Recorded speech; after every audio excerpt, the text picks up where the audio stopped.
আসসালামু আলাইকুম। আজকে আমরা একটি ফ্রিজের কমপ্লেন পেয়েছি। ফ্রিজটাতে চালু হচ্ছে, ঠান্ডা হচ্ছে, কিন্তু কন্ট্রোলিং ডিসপ্লে কোনো কাজ করতেছে না। এই যে আমরা বাটনটা প্রেস করতেছি, কিন্তু কোনো প্রকার এখানে একটা সিগন্যাল দিবে, 3 4 5 এলইডি জ্বলবে, সে সিগন্যাল দিচ্ছে না, মানে কোনো বাটন কাজ করতেছে না।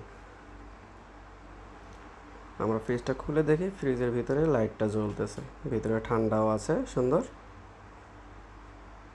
ঠান্ডাটা একটু বেশি হচ্ছে যেহেতু কন্ট্রোলিংটা কাজ করতেছে না, অ্যাবনর্মাল ঠান্ডা আসতেছে। ডিপেও ঠান্ডাটা পারফেক্ট আইস আছে, জাস্ট বাটন কাজ করছে না। আমরা এটা খুলে দেখি কি অবস্থা ভিতরে। এটা হলো পিসিবি কন্ট্রোলিং, এই কেবল। উপরে কি অবস্থা সেটা আমরা দেখি। উপরের কন্ট্রোলিং প্যানেলের যে কেবলগুলো আছে সেগুলো এখানে এসে জয়েন্ট আছে, এটা মেন পিসিবির সাথে জয়েন্ট হয়।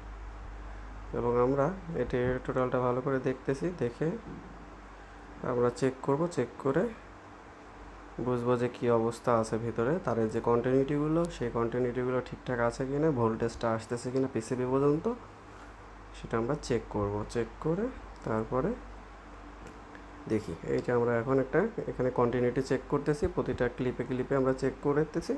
চেক করে আমরা 4টা কেবল ভিতরে কন্টিনিউটি মিসিং পেয়েছি, যা হলো কেবলের ভিতরে লাইন নাই।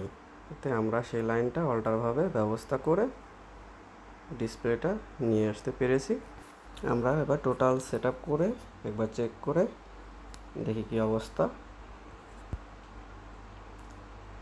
কন্ট্রোলিং বাটন 3 1 7 5 4 সব বাটনই কাজ করতেছে ঠিকঠাক, এবং উপরের সেকশনটা এইভাবে আছে। এইভাবে কাজ না করলে পুরো দরজাটাই চেঞ্জ করা লাগতো।